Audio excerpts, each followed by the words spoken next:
Hello friends, welcome to my YouTube channel Vibe to Succeed. So this is Cambridge IELTS 15, Test 1, Reading Passage 1, Nutmeg a valuable spice. Firstly, we will read the questions. Question 1 to 4, complete the notes below. आपको notes complete करने हैं ये वाले. These are like fill in the blanks. Choose one word only. एक word में आपको answer देना है.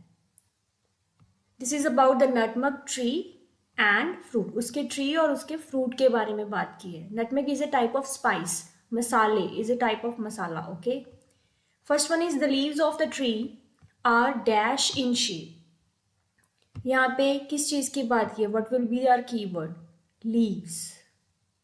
ट्री के जो लीव्स हैं उनकी शेप बतानी है. Are dash in shape. These two are our keywords. Leaves और शेप. लीव्स की शेप बतानी है हमें. So let's start reading the passage from the beginning. The nutmeg tree Myristica fragrans is a large evergreen tree native to South East Asia. उसके बारे में बताया गया कि कहाँ से ये नेटिव है, उसका किस प्लेस की. Until the late 18th century it only grew in one place. एक जगह उगाई जाती थी. Small group of islands in the Banda Sea part of the Moluccas or Spice Islands in northern east Indonesia. कहाँ पे उगाई जाती है ये बात की गई है. यहाँ पे देखो the tree is thickly branched. Tree की बात आ गई. Is thickly branched with dense foliage of tough dark green oval leaves. यहाँ पे लीव्स की बात की है. These are the clues. Tree की बात की, उसके लीव्स की बात की है. क्या शेप है? These are not the shape ना. टफ डार्क ग्रीन उसका कलर है. Oval is a shape. Oval shape की है. And produces small yellow bell shaped flowers. Tree के जो फ्लावर्स है वो बेल शेप्ड है. ये फ्लावर्स की शेप है, bell shape. And pale yellow pear shaped fruits. Fruits की शेप क्या है? पियर है. हमें कौन सी शेप बतानी है? लीव्स की. What will be the answer?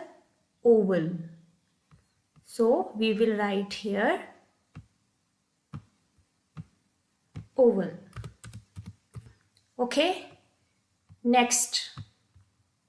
The dash surrounds the fruit and breaks open when the fruit is ripe. कौन सी चीज़ है? कोई चीज़ है जो फ्रूट को सराउंड कर रही है. सराउंड करना किसी चीज़ को किसी चीज़ को कवर करना या उसे घेर लेना. फ्रूट को कोई चीज़ कवर कर रही है. And breaks open. उसकी जो ब्रेक है, उसका बाइंडिंग है वो ओपन हो जाती है. When the fruit is ripe. जब फ्रूट जो है वो पक जाता है. यहाँ पे हमारा कीवर्ड क्या होगा? Surrounds the fruit. कोई चीज़ है जो फ्रूट को कवर कर रही है और वो उसकी जो ब्रेकिंग है वो ओपन हो जाती है जब क्या है, फ्रूट जो है पक जाता है. So let's start reading the passage. हम यहीं से आगे शुरू करेंगे. The fruit is encased in a fleshy husk. Encased का मतलब होता है किसी चीज़ में कवर हो जाना. फ्लैशी हस्क जो है फ्रूट को कवर कर रहा है. इनकेस्ड उसमें बंधे जाना या उसमें कवर हो जाना. ओके, ये हो सकता है इन ए फ्लैशी हस्क. हमें वन वर्ड में आंसर देना है but okay. Fleshy is adjective. उसकी वो बता रहा है कि किस टाइप का है वो. Husk is a covering. Is a dry covering. Husk means कोई चीज़, किसी चीज़ की कवरिंग होना. Dry covering. मोस्टली ये प्लांट्स और ट्रीज के बारे में बात की जाती है. ओके, कोई बात नहीं, हम आगे पढ़ लेते हैं. When the fruit is ripe. यहाँ पे बात की है जब फ्रूट पक जाता है. दिस हस्क, अगेन हस्क की बात की है. This husk splits. Splits we all know मतलब कि डिवाइड हो जाना. ये जो हस्क है वो डिवाइड हो जाती है इंटू टू हाफ्स. तो उसके हिस्से हो जाते हैं along A ridge running the length of the fruit.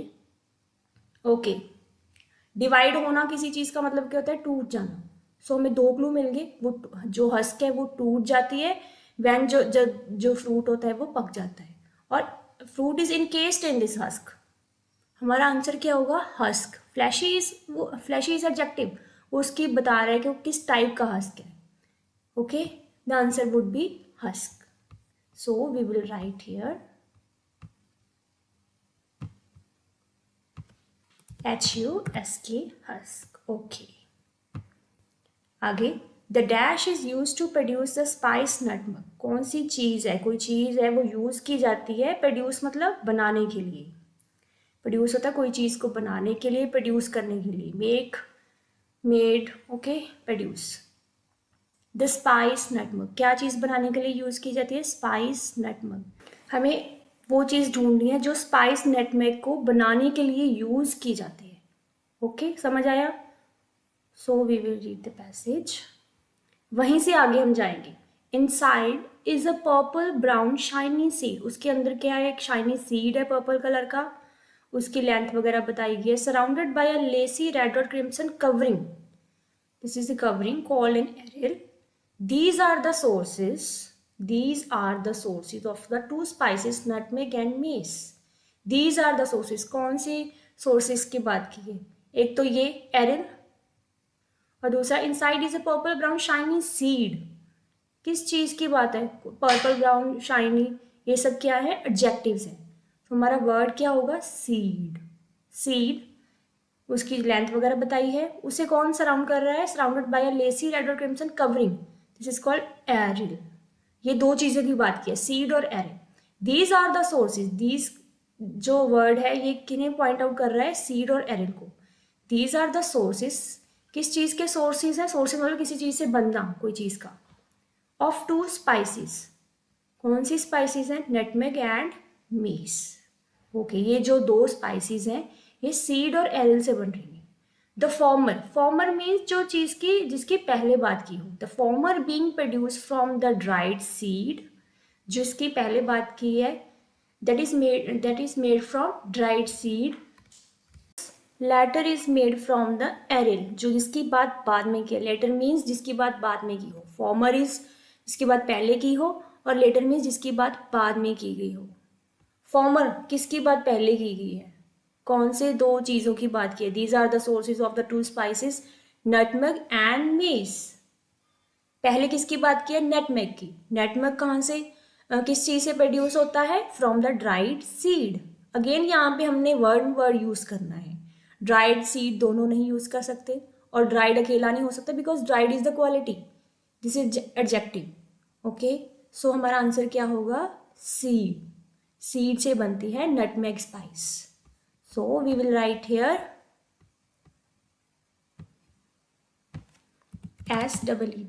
SEED. Next, the covering known as a aril is use to produce dash. वहां पे हमने पैसेज में पढ़ा था ना, कवरिंग की बात की थी एरिल की, जो पोस्ट कॉमर्स में दी गई थी। एरिल जो कवरिंग है इज यूज, वो किस चीज को यूज किस चीज को प्रोड्यूस करने के लिए यूज की जाती है? Is use to produce what? Okay, we will read the passage. हमने यहाँ पर पढ़ा था, these are the sources of two spices nutmeg and mace, former being produce from the dried seed. जो फॉर्मर थी, जो पहले थी, नटमेग जो थी, वो किस चीज को किस चीज से बनती थी? सीड से। And the latter from the aril, aril से क्या बनता था? मेस। यहाँ पे देखो क्वेश्चन पे क्या लिखा है, क्या पूछ रहे हैं? Aril is use to produce, aril किस चीज को बनाने के लिए यूज की जाती है? यहाँ पे वो क्या बोल रहे हैं? The latter from the aril, जो लेटर मतलब जो बाद में है लेटर वाली, मेस जो है वो एरिल से बनती है। एरिल किस चीज को बनाने के लिए यूज किया जाता है? क्वेश्चन में ये बोला है, यहाँ पे बोला है जो मेस है वो एरिल से बनती है। बात को घुमाकर बोल दिया उन्होंने। The answer would be mace. We will write here MECE, mace. Okay. Do the following statements agrees with the information given in reading passage 1? यहाँ पे दिया गया है ट्रू फॉल्स नॉट गिवन। 3 तरह के क्वेश्चन होंगे। ट्रू तब होगा जब the statement agrees with the information, जो हमें यहाँ पे स्टेटमेंट है वो जो पैसेज में इंफॉर्मेशन है उसे एग्री करती हो कि हाँ वही चीज़ है वहाँ पे भी। फॉल्स होगा अगर कॉन्ट्राडिक्ट होगा, बल्कि ओपोजिट हो। फॉल्स तब होगा जब हमें प्रूफ हो हमारे पास कि हाँ ये चीज़ कॉन्ट्राडिक्ट कर रही है, ओपोजिट कर रही है, ये चीज़ गलत है। देन नॉट गिवन, अगर उसके बारे में कोई इन्फॉर्मेशन दी ही गई नहीं है, उसमें पैसेज में कोई भी इंफॉर्मेशन इसके रिलेटेड नहीं है। Okay, we will start. Fifth, in the middle ages most Europeans knew where nutmeg was grown. Middle ages में ज़्यादातर जो यूरोपियंस थे उन्हें पता था कि नटमेग कहाँ पे ग्रो की जाती है। Okay, the keywords will be grow, nutmeg was grown मतलब कि कहाँ पे वो ग्रो की जाती है। ओके, किनको? यूरोपियंस को। किस टाइम में? मिडल एजेस में। यहाँ पे हमारी थ्री चीज़ें हमें दिमाग में रखनी है। कौन से टाइम की बात की है? Middle ages. पहले हमें ढूंढना है कि मिडिल एजिस की बात कहाँ पे की है। देन वहाँ पे जाके यूरोपियंस के बारे में कहाँ से बात की है। देन नटमग का ग्रो होना, मतलब कि वो कहाँ से कहाँ उगाई जाती थी, ये चीज़। Okay, we will read in the passage.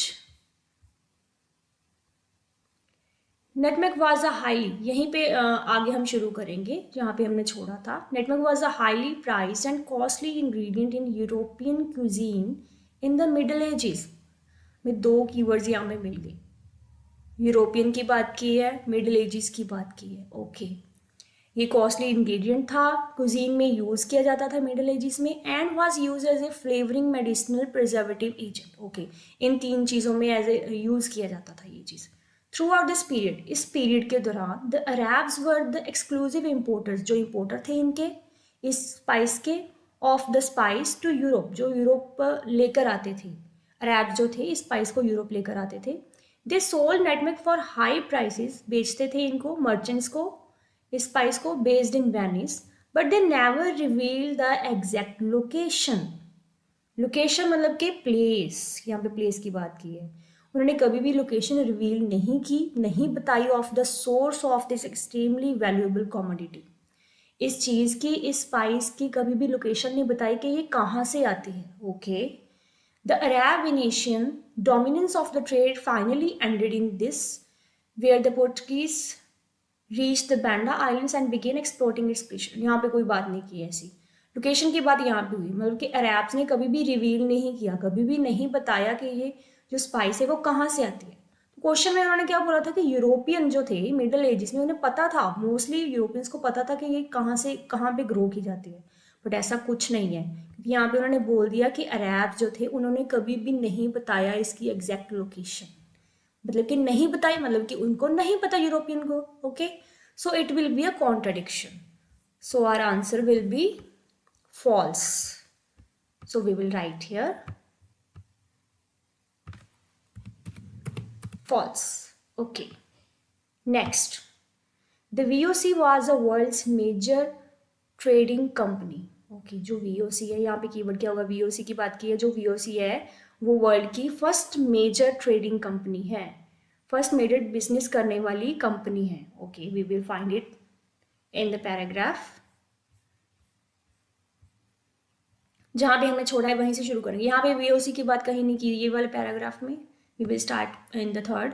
Always in danger of competition from the neighbouring Spain, the Portuguese began subcontracting their spice distribution to Dutch traders. Profits began to flow into the Netherlands, and the Dutch commercial fleet swiftly grew into one of the largest.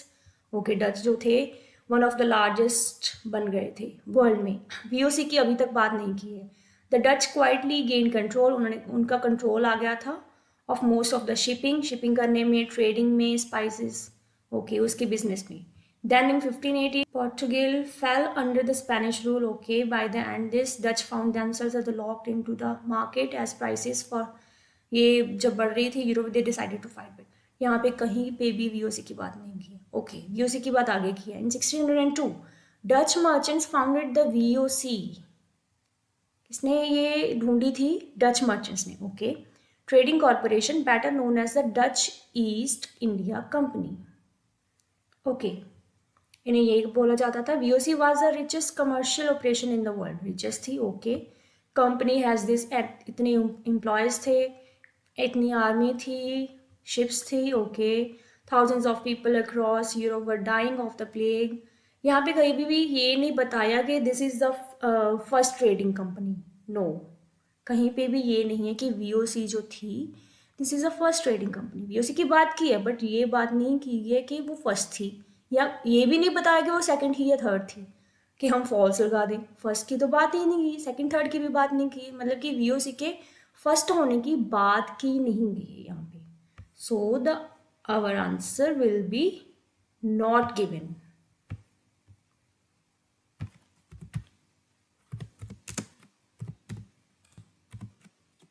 Okay, next, seventh one, following the treaty of Breda. Breda की treaty को follow करते हुए the Dutch had control of all the islands where nutmeg grew. Dutch का जो था control आ गया था सारी आइलैंड्स पे, यहाँ पे भी नटमेग उगाई जाती थी। ओके, यहाँ पे हमारे कीवर्ड्स क्या होंगे? ट्रीटी ऑफ ब्रेडा, ये ढूंढनी है हमने कि यहाँ इसकी बात कहाँ पे की गई है, और डच की और उनके कंट्रोल की, कि उनका कंट्रोल था या नहीं था, कितना था। ओके, हमने ढूंढना है कि ट्रीटी ऑफ ब्रेडा को फॉलो करते हुए Dutch had control of all the islands where nutmeg grew. सारे आइलैंड्स में उनका कंट्रोल आ गया था, यहाँ पे भी नटमेग ग्रो की जाती थी। Okay, we will find in the passage, यहीं पे हमने छोड़ा था। 200 ships. At the same time, thousands of people across Europe were dying of plague, highly contagious and deadly disease. Doctors were desperate to stop the spread of this disease. Doctors desperate थे. They decided nutmeg held the cure. उसका cure ढूंढ रहे थे. Everybody wanted nutmeg. सबको nutmeg चाहिए थे. And many were willing to spare no expense. कुछ भी मतलब कि उसके लिए पैसा देने को वो तैयार थे उसको खरीदने के लिए. Okay, spare no expense. Nutmeg bought for a few pennies in Indonesia could be sold for itne times its original street on the streets of London. The only problem was a short supply. Short supply थी उसकी, क्योंकि जो disease आ गई थी वहाँ पे, तो सभी को नटमेग स्पाइस जो था वो चाहिए था, बट उसकी शॉर्ट सप्लाई हो गई थी, शॉर्टेज हो गई थी. And that's where the Dutch found their opportunity. Okay, Dutch की यहाँ पे बात की है, उनको एक मौका मिला. They find the opportunity. Okay, the Banda islands, यहाँ पे बैंडा आइलैंड्स की बात की है. Okay, nice. Were ruled by local sultan. सुल्तान चलाते थे, who insisted on maintaining a neutral trading policy towards foreign powers. Okay, this allowed them to avoid the presence of Portuguese or Spanish troops on their soil, left them unprotected. Okay, invaders से बचाते थे. In 1621, Dutch arrived and took over. Okay, in 1621, Dutch, यहाँ पे बात की, the Dutch arrived, मतलब कि वो आए, and took over, मतलब कि उनका कंट्रोल हुआ. This is the word used to control. Took over. Once securely in control of the bandas, the Dutch went to work protecting their new investment. Okay, they concentrated all nutmeg production into a few easily guarded areas. इन कुछ areas में उन्होंने उगानी शुरू कर दी. uprooting and destroying any trees outside the plantation zone. कोई भी trees उनके area से जो बाहर थे उन्हें डिस्ट्रॉय कर देते थे.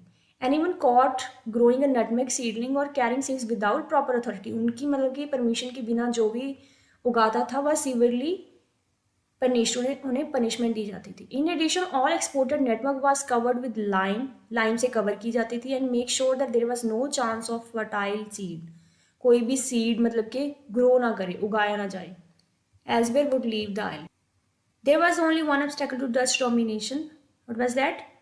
One of the Banda islands. Okay, जो थे कॉल्ड रन, उन्हें जिसका नाम क्या था आइलैंड का? Run. Only 3 kilometre long by less than 1 kilometre wide. ये उसकी वो मेजरमेंट्स डिस्टेंस बताया गया है. Under the control of British, जो ब्रिटिश के कंट्रोल में था. After decades of fighting for control of this tiny island, fight करने के बाद Dutch and the British arrived at A compromise settlement. Okay, compromise पे आए. The treaty of Breda. यहाँ पे अगेन यहाँ पे बात की है, वैसे पहले नहीं कहीं पे भी बात की इसकी. The treaty of Breda. Okay, this is our main keyword. यहीं से हमें आंसर मिला, इसी के आसपास आंसर होना चाहिए. In 1667, intent on securing their hold over every nutmeg, हर एक नेटमग पे उनका कंट्रोल लाना चाहते थे वो. डच ऑफर्ड ए ट्रेड, उन्होंने कॉम्प्रोमाइज ऑफर किया. If the British would give them the island Run, अगर ब्रिटिश उन्हें रन आइलैंड दे देंगे, they would in turn give Britain a distant and much less valuable island. वो उन्हें north America में जो आइलैंड है वो दे देंगे. ओके, द ब्रिटिश एग्रीड, वो मान गए. That other island was Manhattan, जो उन्हें दिया था, विच इज यहाँ पे जिसे अब न्यू एम्स्टरडम बोलते हैं न्यूयॉर्क में. The Dutch now had monopoly over the nutmeg trade. Monopoly is control over the nutmeg trade which would last for another century. बल्कि सिर्फ एक ही उनके पास थी जो रहती थी, जिस पे उनका कंट्रोल नहीं था. दैट वाज द, कौन सा था वो? That was run. सिर्फ एक आइलैंड था जो रन, जिसका नेम था, वही उनके कंट्रोल में नहीं था, वो उन्हें चाहिए था. तो कॉम्प्रोमाइज करने के बाद वो भी उनके कंट्रोल में आ गया. मतलब कि सारा का सारा कंट्रोल नेटमेग का किनके पास आ गया? डच के पास. Following the treaty of Breda, treaty of Breda को फॉलो करते हुए, मानते हुए, डच का कंट्रोल सारे आइलैंड्स पे आ गया where nutmeg grow. So yes, this is true. we will write here true. Okay, next is 8 to 13 question. One word में आंसर देना है आपको. This table, complete the table below, या ये वाला टेबल आपको कंप्लीट करना है. यहाँ पे दो चीज़ें हैं. दिस इज द टाइम, कि कौन से ईयर में या कौन सी सेंचुरी में बात की गई है किसी चीज़ की. Okay, these will be our keywords, कि इसके अकॉर्डिंग हमें आंसर ढूंढना है. लोकेशन मिलेगी. These things will tell us the location of the answer. Okay, middle ages, पहले किसकी बात है? मिडल एजिस में क्या है? Nutmeg was brought to Europe. Brought मतलब लेकर आना. कौन लेकर आए यूरोप को? यूरोप तक कौन लेकर आए नटमेग को? Was brought to Europe by the dash. Europe कौन लेकर आया नटमेग स्पाइस को? हम क्या ढूंढेंगे? Middle edges. हमें लोकेशन कहाँ पे मिलेगी इसके आंसर की? यहाँ पे मिडल एजिस की बात की गई हो. Okay, we remember that middle ages की बात की गई थी. Where we find the first few answers. Okay, we will go to the location. Okay, यहाँ पे यहाँ पे हमने यूरोपियन वाला ढूंढा था आंसर. यहाँ पे मिडल एजिस की बात की है. ओके, कौन लेकर आया मिडल एज में जो स्पाइस है नटमेग को यूरोप तक? Okay, we will start reading. Nutmeg was a highly priced and costly ingredient in Europe. Okay, cuisine में डाला जाता था मिडिल एजिस में, and was used as a flavoring, medicinal and preservative agent. Okay, these are the uses of this spice. Throughout this period, इस period के दौरान the Arabs were the exclusive importers of the spice to Europe. कौन लेकर आया? Importers कौन है यहाँ पे? Arabs. Arabs were the importers. कौन लेकर आया फिर यूरोप तक इस स्पाइस को? Arabs. This is the direct answer. We will write here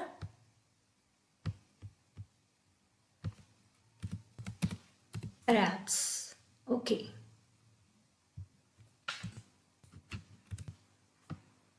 Next is 16th century. यहाँ पे हमने बात करनी है 16th century में ढूंढना है.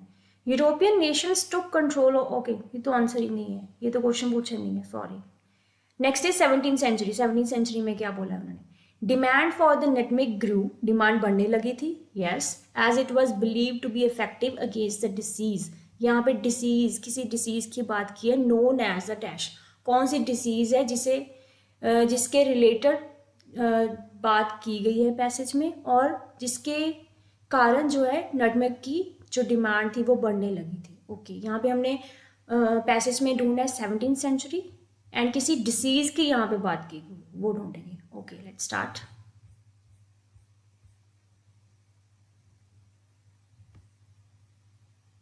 यहाँ पे 17th century. Yes, this are the middle ages. Then 16th century आ गई, 1580. ये this is the 16th century. Okay, this is 17th century paragraph. Okay, यहाँ पे यहाँ से आगे हमें आंसर मिलेगा. In 1602 Dutch merchants founded the VOC. उन्होंने VOC फाउंड किया, ट्रेडिंग कॉर्पोरेशन, जिसे ये भी बोला जाता था. By 1617 VOC was the richest commercial operation. Okay, company, इतने employees, army, fleet, ships. Okay, same time thousands of people across the Europe were dying of the plague. This is the name of a disease, plague, a highly contagious deadly disease. यहाँ पे उन्होंने भी बता दिया, this is disease, deadly disease. Okay, इसके कारण जो थे लाखों हजारों लोग जो थे उनकी डेथ हो रही थी. Doctors were desperate for a way to stop the spread of the disease. बहुत कोशिश कर रहे थे. They decided nutmeg help the cure. उन्होंने क्या डिसाइड किया? जो नटमेग थी उसके पास उसका इलाज था इस डिसीज का. Everybody wanted nutmeg. हर इंसान को नटमेग चाहिए थी. Willing to spare no expense to have it. Bought a few pennies in Indonesia. यहाँ पे देखो लास्ट लाइन में the only problem was a short supply. Short supply हो रही थी ना उसकी. क्वेश्चन में हमें क्या अभी बोला है उन्होंने? Demand for nutmeg grew. Demand बढ़ रही थी, चाहिए थी ना उनको. शॉर्टेज हो रही थी बट डिमांड बढ़ रही थी उस चीज़ की. It was believe to be effective हो रही थी किस चीज़ के अगेंस्ट? डिसीज को कम करने के लिए. कोई डिसीज थी, उसे कम करने के लिए नटमेग की जो डिमांड थी वो बढ़ रही थी. किस चीज़ को कम करने के लिए? प्लेग. प्लेग का क्योर था nutmeg. So the answer would be plague. We will write here. Okay. Next the Dutch, यहीं पे 17th सेंचुरी के आगे ही हम बात करेंगे. The Dutch to control of the Banda islands. Yes, इसकी बात की, हमें ढूंढा था आंसर हमने. Restricted nutmeg production to few areas. Put dash on nutmeg. Nutmeg पे कुछ लगाया. To avoid it being cultivated outside the islands, ताकि उनकी आइलैंड्स के बाहर जो थी नेटमेक जो थी ग्रो ना की जाए. क्या लगाया उन्होंने? पुट समथिंग लाइक बैन वगैरह कुछ लगाया होगा ताकि ना उगाई जाए. Okay, we will find the answer. Okay, यहाँ पे हमने आंसर ढूंढा प्ले का. यहाँ पे कोई ऐसी बात नहीं की गई कि उन्होंने कुछ लगाया है ताकि आइलैंड्स के बाहर ना उगाई जाए. Okay, the Banda islands. यहीं पे आगे हम दीज आर द कीवर्ड जो हमें हेल्प करेंगे. जो पहले हमने जो लाइनें लगाई थी ना कि आंसर ढूंढने में, this will B help us to find the next answer. Okay, they allowed them the presence of Portuguese. Dutch arrived, आए थे, took over किया था. Yes, new investment concentrated all nutmeg tree into a few easily guarded areas. उन्होंने कुछ areas में ही उसे उगाना शुरू किया. uprooting, destroying any trees outside the plant. जो भी trees थे outside उन्हें डिस्ट्रॉय कर देते थे. growing a nutmeg seedling, carrying seeds without proper authority was severely punished. उन्हें पनिशमेंट दी जाती थी. in a needed all exported nutmeg was covered with lime. Okay, या नेटवर्क जो था उसे लाइम से कवर कर देते थे to make sure that there was no chance fertile seed which would be grown elsewhere. उनके आइलैंड से बाहर कहीं भी वो ना उगाया जाए, वुड लीव द आइलैंड्स. वो कोई भी जो नटमेग के जो प्लांट्स थे उन्हें लाइम से कवर कर देते थे ताकि वो कोई भी सीड था वो फर्टाइल ना हो, उसकी फर्टिलिटी खत्म हो जाए, वो उगाया ना जा सके उनके आइलैंड के बाहर. तो वो क्या लगाते थे नटमेग पे? लाइम. उसे लाइम से कवर देते. यहाँ पे किसी बैन की या रिस्ट्रिक्शन वर्ड नहीं यूज़ किया. सो क्या वर्ड है? लाइम लगा देते थे ताकि कहीं भी आइलैंड के बाहर जो थी नटमेग ना उगाई जा सके. Okay, this would be our answer, lime. They put lime, लगाना. We will write here lime. Okay, next.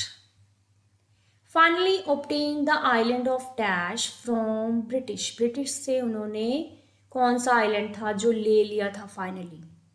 Okay, we will find the answer.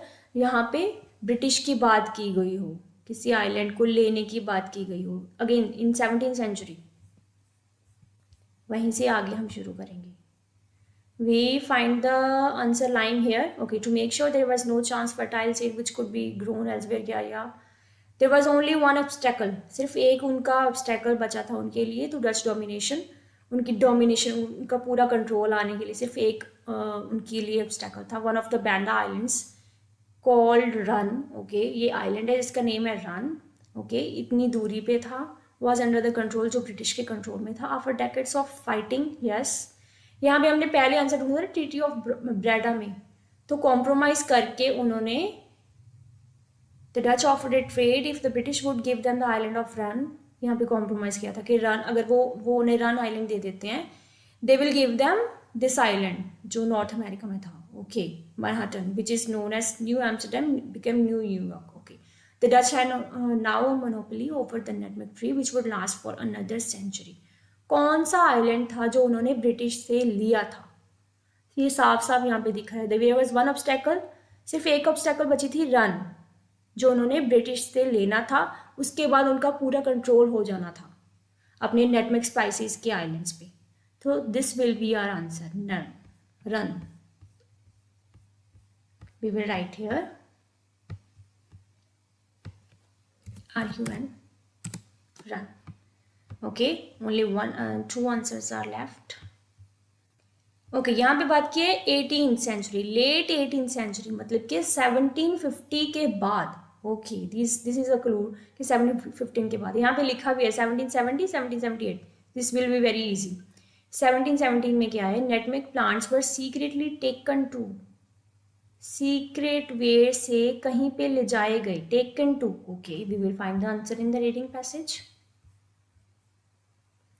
यहाँ पे कहीं पे भी हमने इतनी बार पढ़ा, 2-3 बार, कहीं पे भी ऐसी कोई बात नहीं की गई है। वैसे भी ईयर भी नहीं है 1667, okay this is 1770, this is the direct location. यहाँ पे हमें आंसर मिलेगा। फ्रेंचमैन नेम्ड पायरे पर successfully smuggled, okay this is the word. Smuggle मतलब स्मगलिंग करनी, कोई चीज़ छुपा के लेके जानी। फिल्मों में आपने सुना होगा स्मगलिंग वर्ड यूज करते हैं। Nutmeg plants to safely in Mauritius and island off the coast. कौन लेके गया? 1717 में फ्रेंचमैन लेके गए नेटमेक प्लांट्स को secretly to safety in Mauritius. कहाँ पे लेके गए? मॉरिशियस, एंड आइलैंड जो है आइलैंड का नेम है। सो हमें वन वर्ड में आंसर देना है off the coast of Africa. ये कोस्ट ऑफ अफ्रीका नहीं आएगा, एंड आइलैंड नहीं आएगा, आइलैंड का नेम आ जाएगा क्योंकि दिया हुआ है। So the answer would be Mauritius. We will write here.